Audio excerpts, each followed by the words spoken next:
ক্বালা রাসূলুল্লাহ সাল্লাল্লাহু আলাইহি ওয়াসাল্লাম আফজালুস সিয়ামি বাদা রমাদান শাহরুল্লাহিল মুহাররম। আল্লাহর রাসূল বলেন, রমজান মাসের পরে সবচেয়ে রোজা রাখার উত্তম মাস হলো শাহরুল্লাহিল মুহাররম, আল্লাহর মাস মুহাররম। বলেন সুবহানাল্লাহ। এবার আসেন, কবে রোজা রাখবেন? আল্লাহর রাসূল সাল্লাল্লাহু আলাইহি ওয়াসাল্লাম মক্কা থেকে হিজরত করে মদিনার মধ্যে যখন যায়, মদিনার মধ্যে গিয়া দেখে মদিনার ইহুদিরা এই মুহররমের 10 তারিখ আশুরার দিন রোজা রাখে।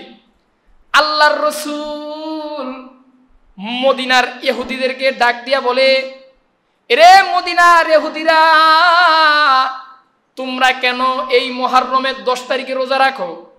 ইহুদিরা ডাক দিয়া বলে, ইয়া রাসূলুল্লাহ, আমাদের পয়গম্বর মুসা আলাইহিস সালাতু ওয়াস সালামকে মহান রব্বুল আলামিন এই আশুরার দিন ফেরাউনের জালেমের জুলুমের হাত থেকে বাঁচাইছে। ওই শুকরিয়া আদায় স্বরূপ আমরা ইহুদিরা 10 তারিখ রোজা রাখি। মাস কি মাস? হারাম মাস। এই সম্মানিত মাসগুলোর মধ্যে এই যে আমরা যেই মাসটা অতিবাহিত করতেছি, পবিত্র মুহররম মাস, এই মাসটাও সম্মানিত মাস। বলেন সুবহানাল্লাহ। এই মুহররম মাস কেন সম্মানিত? কারণ হাদিসে আসছে শাহরুল্লাহিল মুহাররম, এই মুহররমটা হলো স্বয়ং আল্লাহর মাস। বলেন সুবহানাল্লাহ। দেখেন, সব মাস কিন্তু আল্লাহর মাস, ঠিক না? নাকি খালি মুহররমটা আল্লাহর মাস আর বাকি 11 মাস অন্য কারো? সব মাসে আল্লাহর মাস। কিন্তু মনে করেন আপনি শিক্ষক, আপনার ছাত্র আছে, আপনি যদি অনেক লোকের সামনে বলেন এটা আমার ছাত্র, তাহলে কিন্তু ছাত্রের একটু ভালো লাগবে না। আমার শিক্ষক আমার পরিচয় দিচ্ছে যে এটা আমার কি শিক্ষক, ছাত্র। ঠিক তদ্রূপ 11 মাসের মধ্যে আল্লাহ পাক একটা মাসকে বলছেন শাহরুল্লাহ, এটা আমি আল্লাহর মাস। তাহলে আল্লাহর যেহেতু মাস, আল্লাহর মাসকে সম্মান করতে হবে কিনা? কথা বলেন, হবে। ভাইয়েরা আমার, তো আমরা আবার অনেকেই মনে করি হুজুর এটা তো হারাম মাস, ভয় পাই যে হারাম মানে তো নিষিদ্ধ, এই মাসে আবার কি নাকি। আমরা অনেকে হারাম বলতে ভয় পাই, কারণ হারামের অর্থ যে নিষিদ্ধ না। হারামের একটা অর্থ নিষিদ্ধ হলেও হারামের আরেকটা অর্থ হচ্ছে সম্মানিত। কি সম্মানিত? যেমন মসজিদুল হারাম, কোরআনে আছে সুবহানাল্লাযী আসরা বিআবদিহি লাইলাম মিনাল মসজিদিল হারামে ইলাল মসজিদিল আকসা। হারাম। তো ভাইরা আমার, যেটা আমি আপনাদেরকে বলতে চাই যে হিজরি সনের গণনা কখন থেকে আসলো? ইসলামের দ্বিতীয় খলিফা আমিরুল মুমিনিন খলিফাতুল মুসলিমিন হযরতে ওমর রাদিয়াল্লাহু তাআলা আনহুর জামানায়, হযরতে ওমর তিনার জামানায় কিন্তু ইসলামের বিস্তৃতিটা অনেক বেশি হয়েছে, ইসলামের প্রচার প্রসার বেশি হয়েছে। তো দেখা যাচ্ছে সেখান থেকে বিভিন্ন জায়গায় চিঠি পত্র এগুলো পাঠাতে হতো। আল্লাহর রাসূলের একজন সাহাবী আবু মুসা আল-আশআরী রাদিয়াল্লাহু তাআলা আনহুর কাছে হযরত ওমর চিঠি প্রেরণ করতেন। তো আবু মুসা বলেন, খলিফাতুল মুসলিমিন, আপনি যেই চিঠিগুলো প্রেরণ করেন এগুলোর মধ্যে যদি তারিখ, মাস, বছরগুলো লেখা থাকতো তাহলে আমাদের জন্য ভালো হতো। তখন হযরত ওমর বড় বড় বিশিষ্ট সাহাবীদের সাথে পরামর্শ করলেন যে কিভাবে মাসের গণনাগুলো করা যায়, হিজরি সনগুলো বের করা যায়, মাসের নাম প্রথম রাখা যায়। এভাবে হযরত ওমর বিশিষ্ট সাহাবীদেরকে নিয়ে একটা পরামর্শ করলো, মিটিং করলো। সেখানে সাহাবীদের মধ্যে হযরত ওমর ছিলেন, হযরত আলী, হযরত ওসমান সহ এরকম বিশিষ্ট সাহাবীরা ছিল। তো মুহররম মাসটা কেন শুরুর মাস দিল? যেমন ইংরেজিতে জানুয়ারি মাস শুরু, আরবিতে মুহররম মাস প্রথম মাস। প্রথম মাস কেন দিল? আগের যুগ থেকেই এই মুহররমটাকে তারা প্রথম মাস হিসেবে মনে রাখতো, কারণ মুহররমের আগের মাসটা হচ্ছে জিলহজ মাস, হজের মাস। আর হজ বিশাল বড় একটা ইবাদত। তারা মনে করতো যে এই হজের ইবাদত দ্বারা আমাদের একটি বছর শেষ হয়ে গেছে, এইভাবে তারা একটা হিসাব রাখতো। ওই থিওরিতে মুহররম মাসকে প্রথম মাস বলে গণনা করা হয়েছে। বলেন সুবহানাল্লাহ। তো আমরা সকলেই জানি আল্লাহর রাসূল হিজরত করছেন রবিউল আউয়াল মাসে। হুজুর কিন্তু হিজরত করছেন কোন মাসে? রবিউল আউয়াল মাসে। কিন্তু বছরের প্রথম মাস হচ্ছে মুহররম। ভাইরা আমার, এই যে এতক্ষণ এই কথাগুলো বললাম, এটার দ্বারা একটা জিনিস আপনাদেরকে বুঝাবো যে আপনারা হিজরি সন, বছর, মাসের নামগুলো মনে রাখবেন। বলেন ইনশাআল্লাহ। আল্লাহ তাআলা মনে রাখার তৌফিক দান করুন, সকলে বলেন আমিন। তো এই মুহররম মাস বড় সম্মানিত। আল্লাহর রাসূল সাল্লাল্লাহু আলাইহি ওয়াসাল্লাম হাদিস শরীফের মধ্যে বলেন, আফজালুস সিয়ামে বাদা রমাদান শাহরুল্লাহিল মুহররম। রমজান মাসের পরে সবচেয়ে রোজা রাখার উত্তম সময় হচ্ছে মুহররম মাস। বলেন সুবহানাল্লাহ। এই মুহররমের একটা তারিখ আছে, তারিখটার নাম হাদিসে আছে ইয়াউমে আশুরা, আশুরার দিন। ইয়াউমে আশুরা তো দশম দিন। আশুরা মানে কি? আশুরাতুন মানে কি? আরবিতে আশরুন মানে 10 বলে। কি বলে? মুহররমের 10 তারিখে আশুরা বলে। এই আশুরার দিন রোজা রাখার অনেক ফজিলত।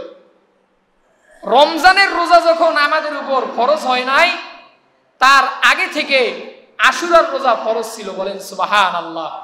যখন রমজানের রোজা উম্মতে মুহাম্মাদির উপর ফরজ হয়েছে, আশুরার রোজা ফরজটা বাদ হয়েছে, সুন্নত হয়ে গেছে। ফরজ বাতিল হলে কি হবে?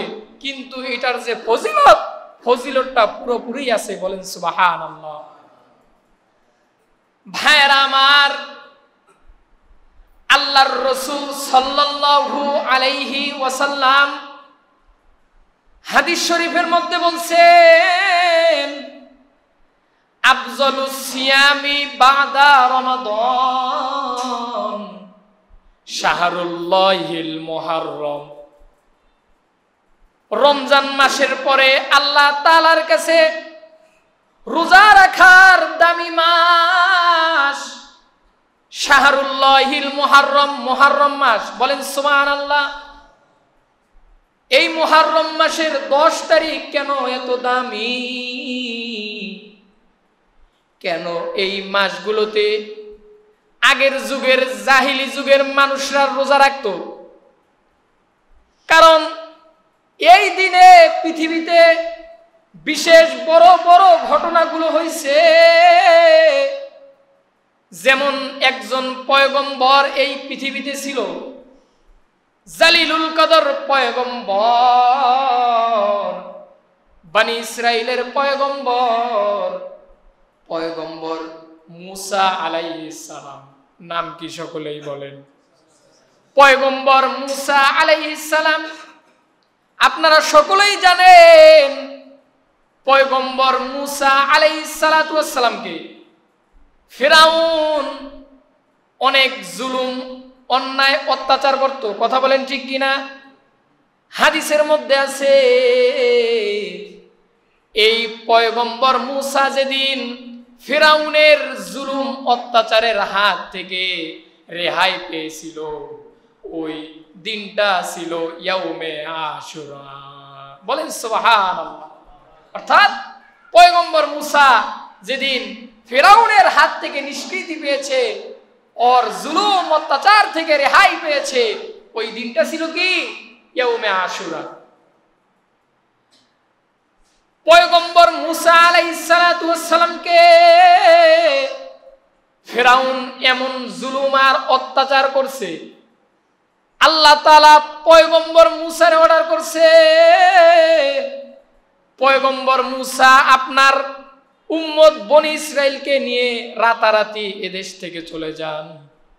পয়গম্বর মুসা ফিরাউনের হাত থেকে যখন বাঁচার জন্য সাগর পাড়ি দিবে, আল্লাহ রাব্বুল আলামিন এই কথাটা কোরআনের মধ্যে বলেন।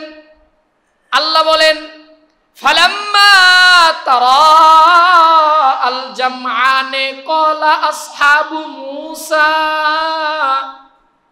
ক্বালা আসহাবি মূসা ইন্না লামুদরাকুন। আল্লাহ তাআলা বলতেছেন, পয়গম্বর মূসা যখন তার উম্মতদেরকে নিয়ে সাগরের সামনে গেছে,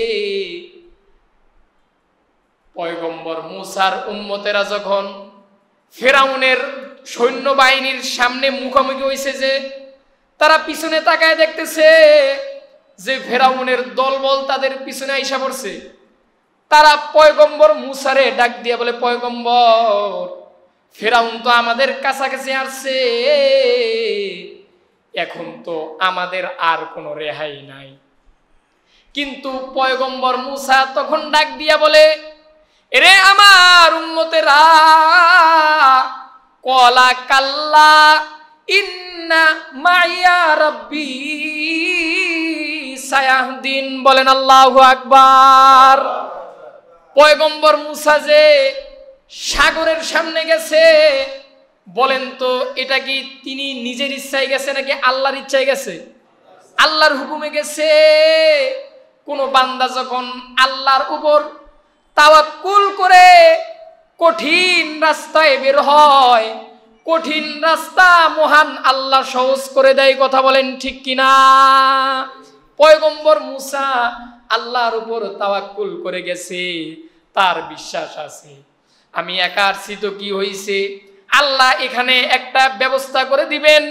পয়গম্বর মূসা উম্মতদেরকে ডাক দিয়া বলে, ক্বালা কাল্লা, কখনোই না, ইন্না মাইয়া রাব্বি সায়াহদিন, অবশ্যই আমি মূসার আল্লাহ, আমি মূসার সাথে আছে, এবং ইন্না রাব্বি সায়াহদিন, এখনই আমার আল্লাহ আমার জন্য রাস্তা দেখায়া দিবেন। সুবহানাল্লাহ। তো উম্মতেরা যখন দেখছে যে পিছন থেকে ফেরাউনের দলবল আসতেছে, তারা তো বড় ভয় পেয়ে গেছে। এখন মূসা নবী উম্মতকে বুঝাইলো যে উম্মতেরা ভয় পায়ও না, আল্লাহ পাক আমাদেরকে রাস্তা দেখাবেন। এবার আল্লাহ তাআলা পয়গম্বর মূসারে অর্ডার করলেন, ফাআওহাইনা ইলা মূসা আনিদ্রিব বিআসাকাল বাহ ফানফালাকা ফাকানা কুল্লু ফিরকিন কাত্তাউদিল আযীম। আল্লাহ তাআলা পয়গম্বর মূসারে অর্ডার করছেন, পয়গম্বর মূসা, তোমার হাতে যেই লাঠি আছে, লাঠি দিয়া তুমি সমুদ্রের মধ্যে আঘাত করো। পয়গম্বর মূসা লাঠি দ্বারা ওই লোহিত সাগরের মধ্যে আঘাত করছে। আঘাত করার সঙ্গে ফানতলাকা ফাকানা কুল্লু ফিরকিন কাত্তাউদিল আযীম, আঘাত করার সাথে সাথে 12টা রাস্তা সুন্দরভাবে হয়ে গেছে। বলেন সুবহানাল্লাহ। বনি ইসরাইলের 12টা দল ছিল। আল্লাহ পাক অর্ডার করছেন, মূসা চিন্তা করবা না, আমি আল্লাহর উপর তো তাওয়াক্কুল করে এসেছো। ফানফালাকা ফাকানা কুল্লু ফিরকিন কাত্তাউদিল আযীম, তুমি লাঠি দ্বারা খালি আঘাত করো, 12টা রাস্তা হয়ে যাবে। বলেন সুবহানাল্লাহ।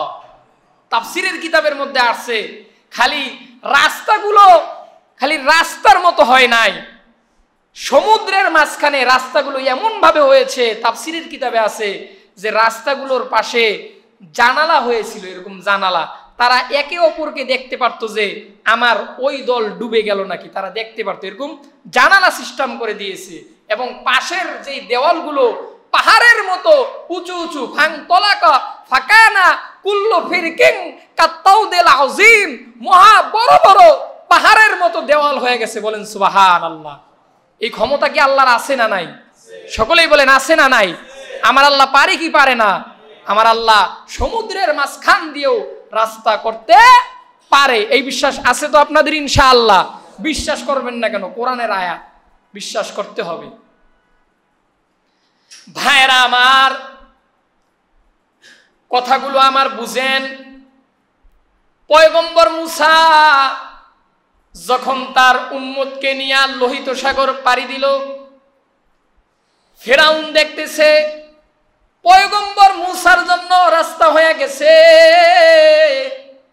কিন্তু ফেরাউন দেখেন কেমন অহংকারী।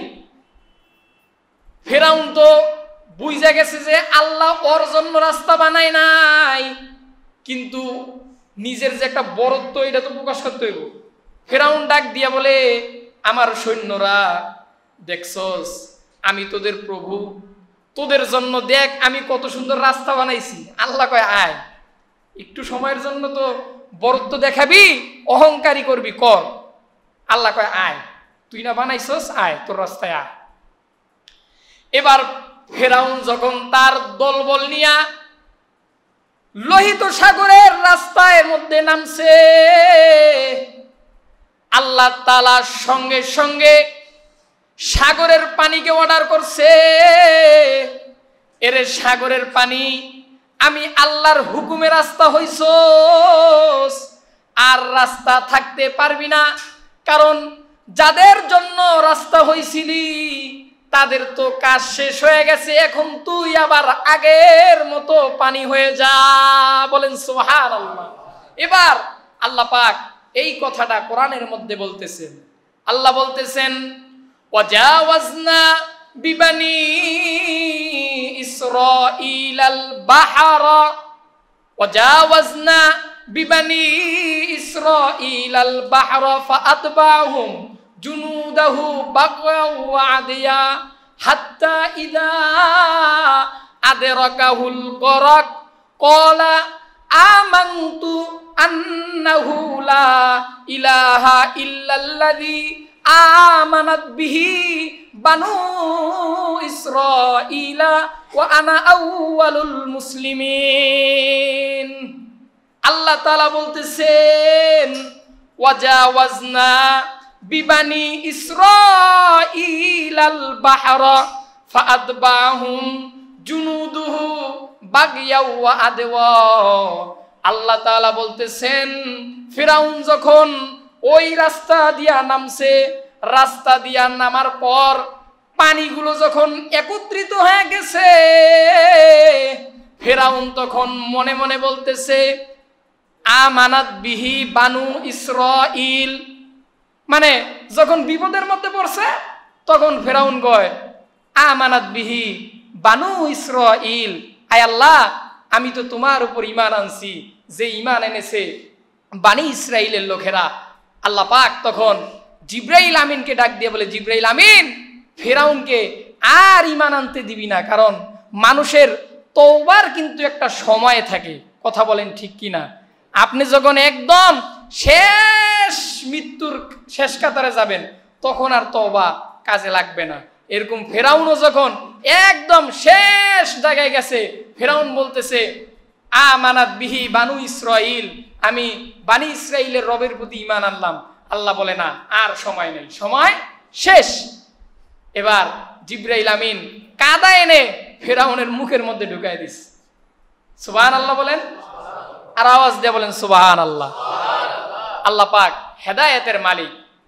এবার দেখেন এই যে ফেরাউন লোহিত সাগরের মধ্যে ডুব খাইয়া মইরা গেছে, এবার আল্লাহ পাক বলতেছেন ওয়াজাওয়াজনা বিবানি ইসরাঈলাল বাহরা ফাআতবাহুম জুনুদুহু বাগিয়া ওয়া আদওয়া হাত্তা ইযা আদরাকাহুল গরাক ক্বালা আমানতু আন্নাহু লা ইলাহা ইল্লাল্লাযী আমানাত বিহি বানু ইসরাঈলা ওয়া আনা মিনাল মুসলিমিন।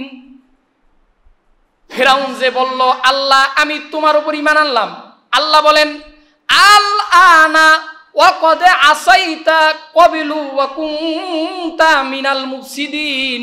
এরে ফেরাউন, না না, অনেক সময় দিয়েছিলাম, আমার পয়গম্বররা তোরে অনেক দাওয়াত দিছে, মুসা দাওয়াত দিছে, হারুন দাওয়াত দিছে, পয়গম্বররা তোরে ইসলামের দাওয়াত দিছে, তারপরও তুই আমি আল্লাহরে মানো নাই।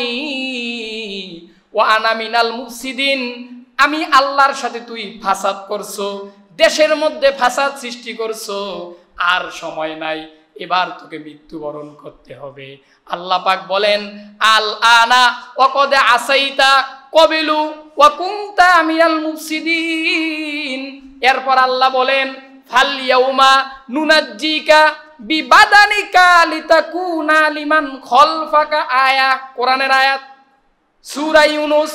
আল্লাহ পাক বলতেছেন ফেরাউন যে লোহিত সাগরের মধ্যে মারা গেল, এবার ফেরাউনের লাশটাকে কি করবে?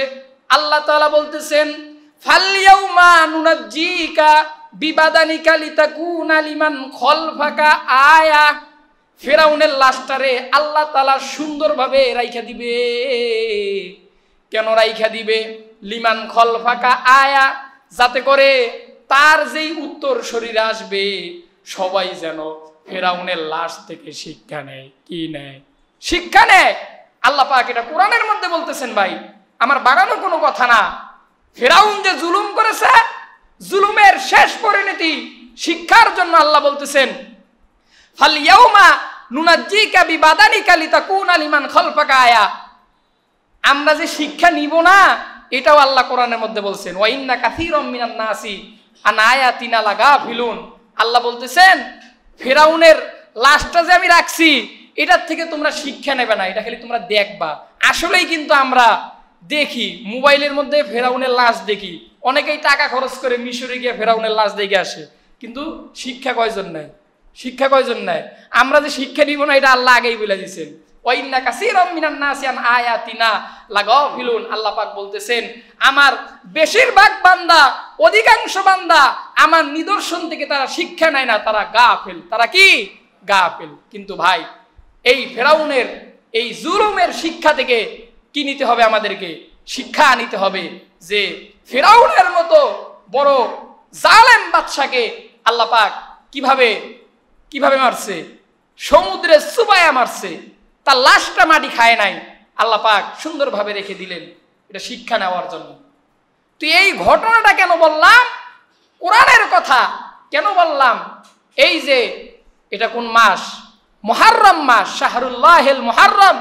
এই মুহররমের 10 তারিখ হাদিসে আছে ইয়াউমে আশুরা। এই আশুরার দিন এই যে একটি ঐতিহাসিক ঘটনা, ফেরাউন এবং নমরুদ দ্বারা যেই ঐতিহাসিক ঘটনাটা ঘটেছে, এই ঘটনাটা ইয়াউমে আশুরা, আশুরার দিন হয়েছে। বলেন সুবহানাল্লাহ। ভাইরা আমার, এবার আসেন এই যে শাহরুল্লাহিল মুহররম, মুহররম মাস অত্যন্ত দামি।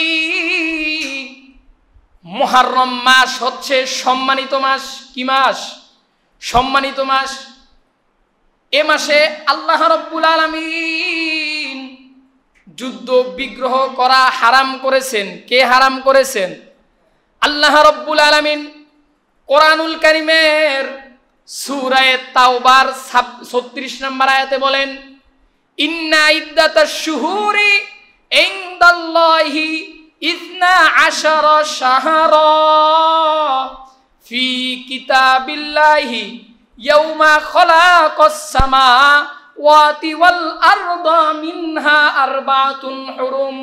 আল্লাহ রাব্বুল আলামিন বলেন যেদিন থেকে আসমান এবং জমিন সৃষ্টি করা হয়েছে, সেদিন থেকে আমি আল্লাহর গণনায় 12 মাসে 1 বছর, এই 12 মাসের মধ্যে 4টা মাস আমি আল্লাহ বড় সম্মানিত করেছি।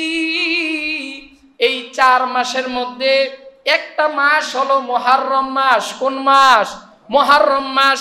এই মুহররম মাসে আপনি কি করবেন? আল্লাহ তাআলা সূরা তাওবার 36 নম্বর আয়াতে বলেন ফালা তাজলিমু ফিহিন্না আনফুসাকুম। এই সম্মানিত মাসে তোমরা নিজেদের উপর জুলুম করো না। বলেন সুবহানাল্লাহ।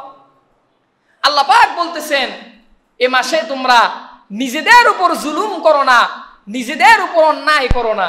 এটার মানে কি? নিজেদের উপর অন্যায় করার না, অন্যায় করার মানে কি? অর্থাৎ গুনাহ না করা। কি না করা? গুনাহ না করা। আপনি যেই গুনাহগুলো করতেছেন, গুনাহগুলো করা মানে নিজের উপর কি করা? অন্যায় করা, নিজের নফসের উপর অন্যায় করা। এজন্য এ মাসের 1 নম্বর আমল হবে ফালা তাজলিমু ফিহিন্না আনফুসাকুম। নিজেদের উপর আমরা অবিচার করব না। বলেন ইনশাআল্লাহ, যেহেতু এটা সম্মানিত মাস। কয়টা বাজে? ভাইয়েরা আমার, এবার আসেন এই মুহররম মাসের আর কি কি আমল করবেন। হাদিস শরীফের মধ্যে আছে, আল্লাহর রাসূল সাল্লাল্লাহু আলাইহি ওয়াসাল্লাম বলেন, ক্বালা রাসূলুল্লাহি সাল্লাল্লাহু আলাইহি ওয়াসাল্লাম, আফজালুস সিয়ামি বাদা রমাদান শাহরুল্লাহিল মুহররম। আল্লাহর রাসূল বলেন, রমজান মাসের পরে সবচেয়ে রোজা রাখার উত্তম মাস হলো শাহরুল্লাহিল মুহররম, আল্লাহর মাস মুহররম। বলেন সুবহানাল্লাহ। এবার আসেন কবে রোজা রাখবেন। আল্লাহর রাসূল সাল্লাল্লাহু আলাইহি ওয়াসাল্লাম মক্কা থেকে হিজরত করে মদিনার মধ্যে যখন যায়, মদিনার মধ্যে গিয়া দেখে মদিনার ইহুদিরা এই মুহররমের 10 তারিখ আশুরার দিন রোজা রাখে। আল্লাহর রাসূল মদিনার ইহুদিদেরকে ডাক দিয়া বলে, এরে মদিনার ইহুদিরা, তোমরা কেন এই মুহররমের 10 তারিখে রোজা রাখো? ইহুদিরা ডাক দিয়া বলে, ইয়া রাসূলুল্লাহ, আমাদের পয়গম্বর মূসা আলাইহিস সালাতু ওয়াস সালামকে মহান রব্বুল আলামিন এই আশুরার দিন ফেরাউনের জালেমের জুলুমের হাত থেকে বাঁচাইছে। ওই শুকরিয়া আদায় স্বরূপ আমরা ইহুদিরা 10 তারিখ রোজা রাখি। তখন পয়গম্বর আলাইহিস সালাতু ওয়াস সালাম সাহাবীদেরকে ডাক দিয়ে বলে, সাহাবীরা, ইহুদিরা যদি পয়গম্বর মূসা আলাইহিস সালাতু ওয়াস সালামের শুকরিয়া আদায় স্বরূপ তারা এদিন রোজা রাখে, তাহলে তাদের সে তো পয়গম্বর মূসার শুকরিয়া আদায় করার হকদার আমি মুহাম্মদ এবং আমরা বেশি, এজন্য আমরাও 10 তারিখে রোজা রাখবো। এবার আসেন, ইহুদিরা রোজা রাখছে কয়দিন? একদিন। 10 তারিখ রোজা রাখছে। কয় তারিখ? 10 তারিখ। এখন ইহুদি খ্রিস্টানদের আমলের সাথে কাজের সাথে তো আমাদের মিল থাকা যাবে না, কথা বলেন ঠিক কিনা?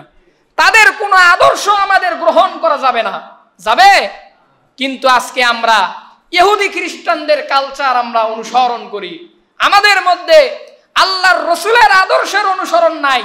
এজন্য তো আমরা সব জায়গায় লাঞ্ছিত আর বঞ্চিত, কথা বলেন ঠিক কিনা? আজকে যদি আমরা আল্লাহর রাসূলের হাদিস অনুযায়ী, কোরআন সুন্নাহ অনুযায়ী, রাসূলের আদর্শ অনুযায়ী নিজের জীবনকে ঠিকভাবে আদর্শ অনুযায়ী চলতাম, আমরা কখনো লাঞ্ছিত আর অপমানিত হতাম না, কথা বলেন ঠিক কিনা? প্রিয় ভাইরা আমার, এই আশুরার থেকে আরেকটা আমল নিবেন যে ইহুদিদের কালচার আমরা কখনো গ্রহণ করব না। ইহুদিরা রোজা রাখছে একদিন, আল্লাহর রাসূল সাহাবীদেরকে বলছে, সাহাবীরা, আমি পয়গম্বর যদি সামনের বছর বাইসা থাকি তাহলে রোজা হবে না একদিন, রোজা হবে 2 দিন। কয় দিন?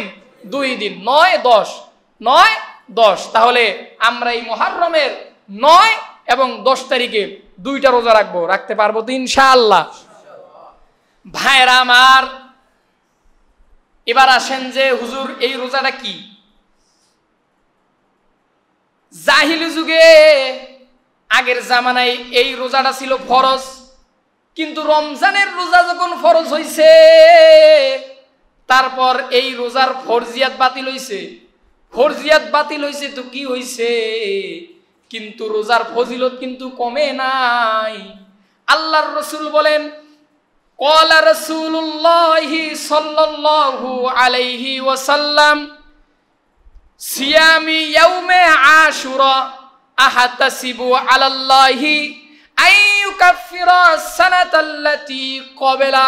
আল্লাহর রাসূল বলেন, আশুরার রোজার এত ফজিলত, এত ফজিলত, আহতাসিবু আলাল্লাহ, আমি তো আশাবাদী যে কেউ যদি আশুরার দিনের রোজা রাখে, আইয়ুকাফিরা সানাতাল্লাতী ক্বাবলা বাদা, আল্লাহ তাআলা তার বিগত 1 বছরের গুনাহ মাফ করে দেয়।